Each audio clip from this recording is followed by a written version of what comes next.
Charleston woman accused of murdering her child is back in court today, and that's our top story tonight. Good evening and thanks for joining us for tonight's edition of Newswatch Nightcap. I'm Maria Baldwin. 22-year-old Savannah Weiss is charged with 6 counts of first-degree murder. Police say she's accused of killing her toddler that a coroner says was dehydrated and malnourished. Weiss's bond is set for $1.5 million, of which she would have to post $150,000 and undergo a substance abuse evaluation before being released. Officials say Weiss appeared in court today via closed-circuit TV and is scheduled for a bond hearing December 18th. A Mattoon woman is accused of lying about a medical condition is facing charges. Officials say 37-year-old Cheryl Moore is charged with theft by deception. Police say Moore used social media to raise money for a medical condition she did not have and spent the money on personal matters. Moore posted bond and a court hearing is pending. Illinois transportation officials need help with this year's Traveler's Opinion Survey. Officials say the Illinois Department of Transportation survey is used to help the Illinois transportation system. They say the survey asks respondents about road rage, conditions, ice and snow removal, and commuting habits. Officials say the survey is available for the first time online through December 31st on IDOT's website.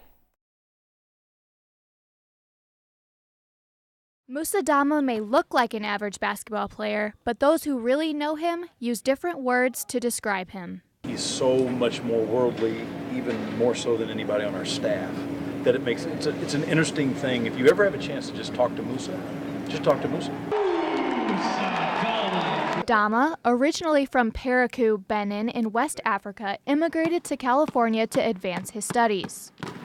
When it was time for college, Dama chose Moberly Area Junior College in Missouri, and that's where he met current Eastern Illinois basketball coach Jay Spoonhour.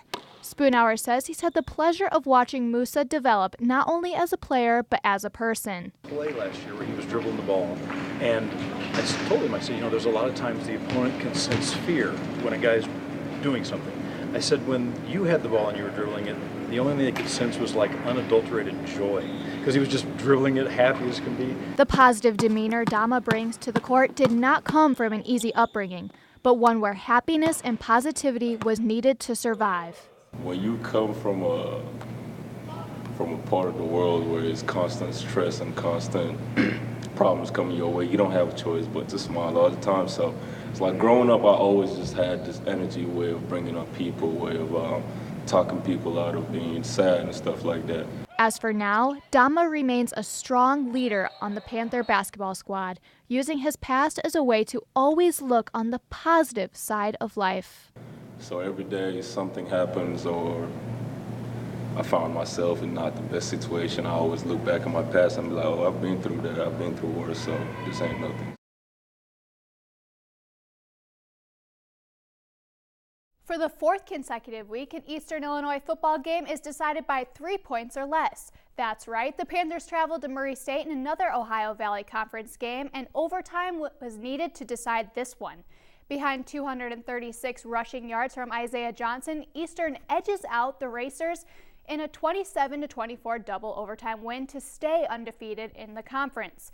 Now, the Panthers take their 4-0 conference record into the biggest game of the season as Jacksonville State comes to town Saturday. Eastern comes in as underdogs considering JSU has won 27 straight conference games. The University of Illinois football team has been an underdog in just about every game this season, and that continues against Rutgers. It seemed like the perfect chance for the Illini to get their season back on track, with Rutgers having lost 16 straight Big Ten games. But that streak comes to an end at the hands of Illinois as Rutgers' Gus Edwards rushes for 91 yards and 2 touchdowns. That, combined with the lackluster performance from U of I's offense, is enough to hand the Illini a 35-24 loss. Illinois now takes its 2-4 record into Minnesota Saturday as the team continues to search for their first Big Ten win. The Indiana State Sycamores faced the best offense in the FCS, and not much went their way. The Sycamores fell to 0-6 as South Dakota puts up the most yards against ISU since 2014 in the 56-6 win. Indiana State's quarterback Isaac Harker completed 17 passes for 154 yards in his first start since the home opener. Despite the loss, the Sycamore defense does something no other team has this year, forcing the Coyotes' first turnover of the season. Indiana State now faces Southern Illinois Carbondale Saturday in its homecoming game. The local high school football scene didn't see wins either. Charleston faces another defeat, this time by Quincy Notre Dame in a 51-0 non-conference loss. That drops the Trojans to 0-8 this season with just one last chance to earn a win as Highland comes to town Friday night. Down the road, the Mattoon Green Wave see a similar result, falling 55-13 to Effingham. The Flaming Hearts rack up 360 yards of offense, led by senior Terrence Hill, who rushes for 181 yards and 5 touchdowns. Mattoon takes its 2-6 record into the final game of the season against Marion. The Chicago Bears rookie quarterback finds some success in an overtime thriller against the Baltimore Ravens. The Bears' Mitchell Trubisky takes the game into his own hands in the third quarter, connecting with Deion Sims for a 27-yard touchdown, extending the Bears' lead to 17-10. The Ravens answer in the fourth, though, as Michael Compañero returns this for a 72-yard touchdown, followed by a 2-point conversion to tie the game at 24. Overtime is needed in this one, and on 3rd and 11, Trubisky finds his man in the middle of the field to set up the kicking unit. And Connor Barth does his job, sticking the 40-yard attempt, and the Bears win 27-24 in overtime. Chicago improves to 2-4 with the win and now faces a tough matchup against the Carolina Panthers on Sunday. Another Chicago team may not be playing many more games if it can't find some offense.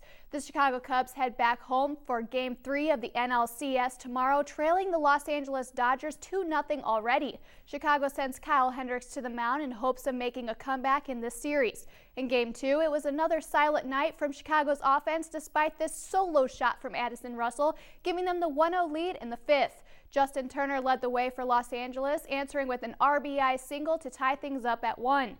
He wasn't nearly done, though. Bottom of the 9th, still tied at 1, and Chicago's John Lackey serves Turner a fastball over the plate that is sent deep to center for a walk-off 3-run shot. The Dodgers walk off with a 4-1 win, needing just 2 more wins to advance to the World Series. Finally, it's homecoming week at Eastern Illinois University. Men's soccer takes on Belmont tomorrow at 1, while volleyball hosts Tennessee Tech Friday. The softball team plays an annual alumni game Saturday morning, and the women's basketball team hosts a scrimmage Sunday at 1. Shannon, back to you at the desk.